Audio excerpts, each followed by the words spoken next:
Ça fait juste 5 ans que tu fais de l'humour. Ouais, mettons 5 ans, ouais. Ben, un de tes premiers shows que t'as fait ta vie, c'est ma soirée que j'avais à Ted Mines dans le temps au Sgt. Peppers. Ouais, j'avais fait genre 10 shows avant d'un gala que j'organisais à Plessisville, que j'organise Je pense encore. que c'est ma cousine qui m'avait dit, hey, ce gars-là, il a fait genre secondaire en spectacle, faut que tu le fasses venir à Tedford. Ouais. Ça avait commencé de même, là. Non, j'avais passé le premier, c'est Mick Lafontaine qui animait ça. Ouais. Puis Mick est arrivé sur la scène, ça faisait longtemps qu'il avait pas fait ça. Il avait fait, moi, c'était la première fois que je faisais un show vraiment dans un bar, là. J'étais arrivé là, puis Mick avait dit, bonsoir, ok, ta gueule, toi. Premier invité, Samuel Vigneault. Et là, moi, tu vois que t'as une bonne crowd quand t'es obligé de commencer par toi, ta gueule. ta gueule, toi, Samuel Vigneault. C'est calique. T'es rentré là, puis ça avait été de la merde, là. Ça a bien été. Ben non, ça avait pas été cool. Ben, peut-être. Pour les conditions que j'avais, mais tu sais, Chris, c'était quand on essayait de bâtir des scènes un peu partout ailleurs Ouais. que Montréal dans ce temps-là. Puis tu sais, le public de Ted Mines avait autant de connaissances de quoi faire dans un show d'humour que du monde qui va voir un show de rodé. Un show de région, genre la vache qui chie, là. Faut que tu paries aussi que la vache va chier, là. C'était à peu près ça, là, nos crises de public dans ce temps-là, là. Mais tu m'avais dit ce soir-là, après ça, t'avais dit, hey, va liker telle page. Je vais t'accepter dedans. Là, j'avais commencé à faire des open mic un peu plus à Québec, puis aller faire du Mais open on mic. dirait que le comédie IQ au Québec a évolué depuis ces 5 ans-là. C'est-à-dire que à cette heure, tu peux faire une soirée d'humour dans à peu près n'importe quelle ville. Les gens Ouais. tu sais, ça pogne, les gens apprécient ça. Tu sais, toi, t'as une soirée à Plessisville à cette heure, pis il y avait pas eu...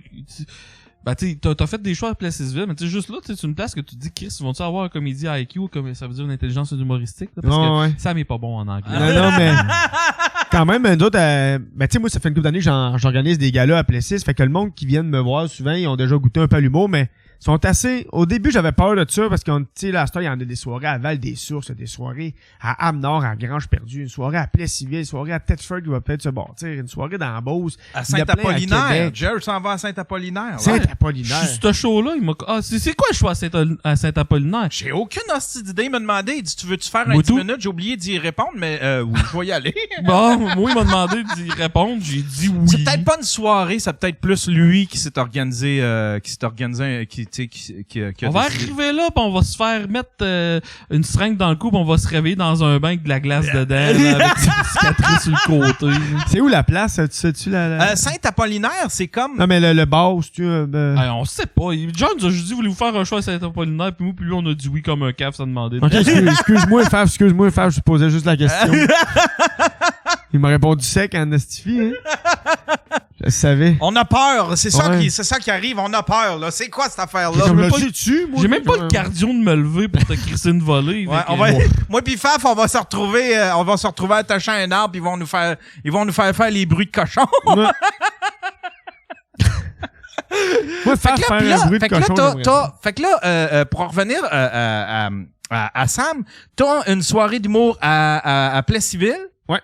Tu fais combien de temps t'as fait? Une demi-année. Une demi-année? Ah Ouais, oui? ben, le Jackalope, là, c'est une microbrasserie qui vient d'ouvrir, ça fait pas longtemps, là. Ils ont ouvert en juillet l'année passée, ça fait 1 an, là.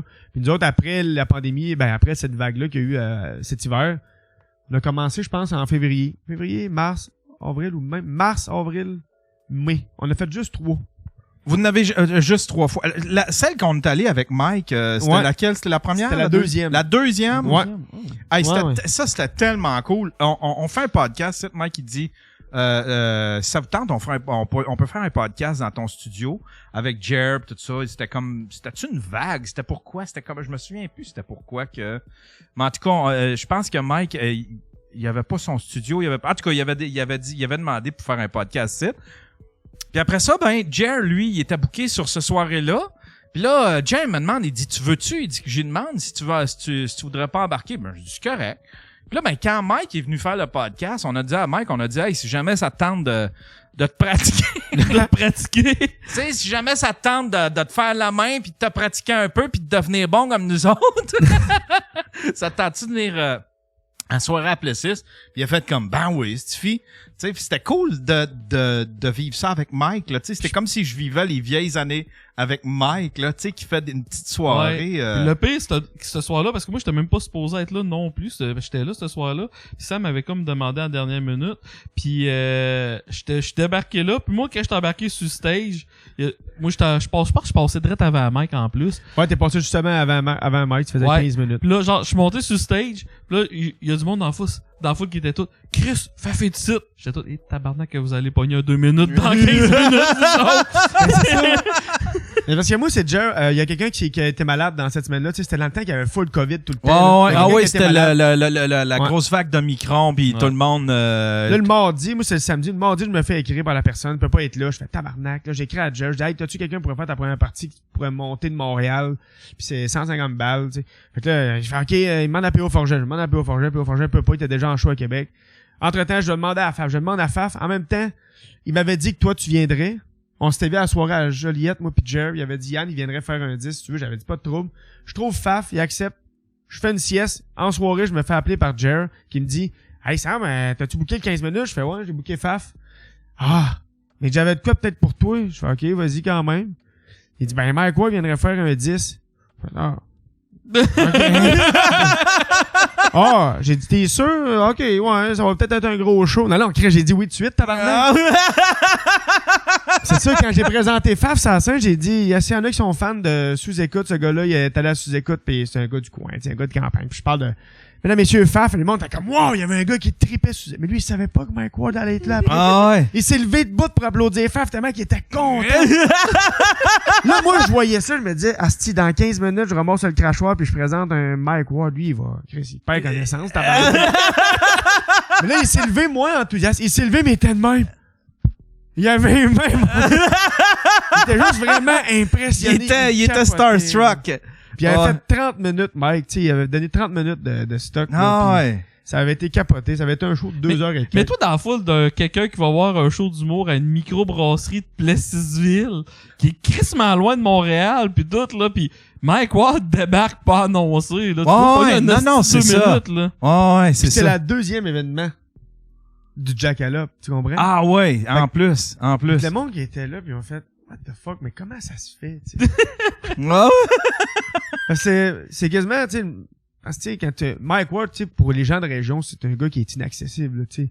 Le côté, quand t'habites à Montréal, une vedette, c'est accessible, mais quand t'habites en région, une vedette, c'est inaccessible. Ouais. Si tu croises Anne Casabonne, c'est comme, ah, ben là, Anne Casabonne, c'est non qui m'est venu, mais ça va pas.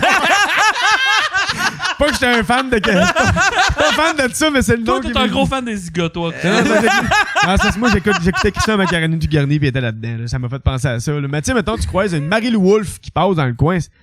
C'est inaccessible, mais à Montréal, ça peut arriver 2 fois dans la même journée que t'as croisé. C'est con, là. Mais... Fait que, tu sais, en région, d'avoir vu Mike Ward sur une petite scène de 65 places, qui vient là, comme si...